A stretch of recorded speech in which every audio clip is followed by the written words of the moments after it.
भगवान शिव के बारे में कहा जाता है कि वो आदि और अंत के देवता है, जिनके आगे दुनिया की समस्त शक्तियां असफल हो जाती है। लेकिन क्या आपको मालूम है कि भगवान शिव का जन्म कैसे हुआ था? उनकी माता कौन थी, उनके पिता कौन थे, उनका जीवन कैसा था और उनके गुरु कौन थे? अगर आपका जवाब है नहीं, तो फिर आपको ये वीडियो बिना स्किप किए पूरा देखना चाहिए, क्योंकि आज हम इन सभी सवालों के जवाब आपको देंगे। तो चलिए शुरू करते हैं। लेकिन शुरू करने से पहले मेरी आपसे रिक्वेस्ट है कि प्लीज हमारे चैनल को सब्सक्राइब कर दीजिए। तो दोस्तों, सबसे पहले हम आपको भगवान शिव के बचपन से जुड़ी एक कहानी बताएंगे जो कि शिव पुराण में लिखी है। शिव पुराण की इस कथा के अनुसार भगवान शिव को स्वयंभू भी माना जाता है। इसका मतलब है भगवान शिव का जन्म स्वयं ही हुआ था। इसका मतलब यह है कि भगवान शिव की ना ही कोई माता है और ना ही कोई पिता है। इसी कारण वो 5 तत्व से भी परे है। दोस्तों, भगवान शिव के जन्म से जुड़ी एक कहानी हमें विष्णु पुराण में भी मिलती है, जिसके अनुसार भगवान विष्णु के माथे से निकलने वाले तेज से शिव जी की उत्पत्ति हुई थी। वहीं दूसरी ओर विष्णु जी के जन्म के बारे में शिव पुराण में बताया गया है कि एक बार भगवान शिव अपने घुटने मल रहे थे। उनके घुटने से निकलने वाले मैल से भगवान विष्णु का जन्म हुआ था। अगर ऐसा है तो इसका मतलब ये है कि शिव पुराण और विष्णु पुराण एक दूसरे से काफी ज्यादा अलग हैं। दोस्तों, भगवान शिव के जन्म को लेकर एक और कथा है जो काफी पॉपुलर है। हुआ ऐसा कि एक बार भगवान विष्णु और ब्रह्मा जी में बहस हो गई कि सबसे महान कौन है।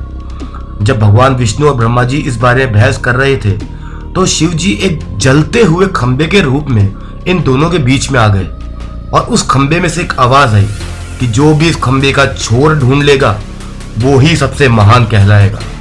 ऐसा सुनते ही ब्रह्मा जी ने एक पक्षी का रूप लिया और खंबे का ऊपरी हिस्सा ढूंढने के लिए निकल गए, और वहीं विष्णु जी ने एक वरह का रूप लिया और खंबे का अंत ढूंढने निकल गए। बहुत देर तक ढूंढने के बाद भी दोनों में से किसी को कोई छोर नहीं मिला और अंत में वो दोनों हार मानकर वापस आ गए।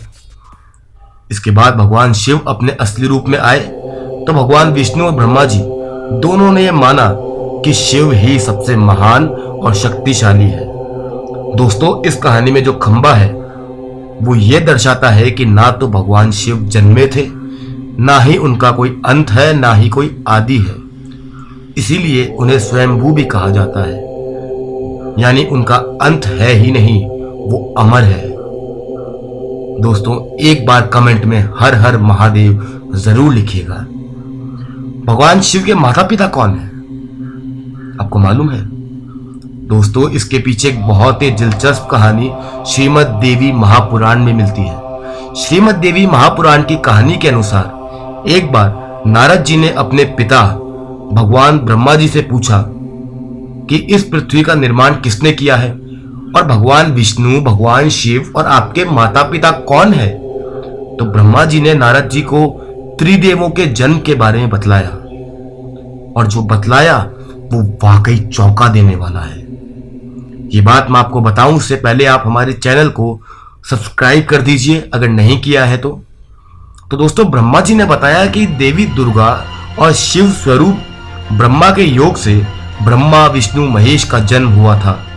यानी प्रकृति का रूप लिए माँ दुर्गा ही हम तीनों की माता है, और ब्रह्मा यानी काल सदाशिव हमारे पिता है। इसके साथ ही श्रीमद् देवी महापुराण में भगवान विष्णु और ब्रह्मा जी के बीच हुए एक झगड़े की कहानी मिलती है।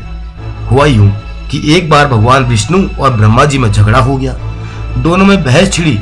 ब्रह्मा जी ने कहा कि इस सृष्टि को मैंने बनाया है, मैं इसका प्रजापिता हूँ। वहीं भगवान विष्णु ने कहा कि आप मेरी नाभि से निकले कमल से पैदा हुए हैं, मैं आपका पिता हूँ। ऐसा करते करते ये बहस काफी बढ़ गई। इस बहस को सुनकर सदाशिव वहां पहुंचे और उन्होंने कहा, पुत्रों, मैंने ही तुम्हें इस सृष्टि को बनाने और चलाने के 2 काम दिए हैं। इसी प्रकार मैंने शंकर और रुद्र को संहार और तिरोगति के कार्य दिए हैं। इसके साथ ही उन्होंने कहा कि मेरे 5 मुख हैं।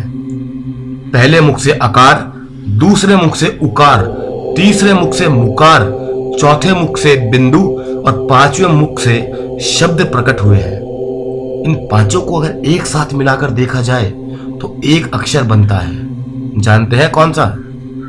वो अक्षर है ओम।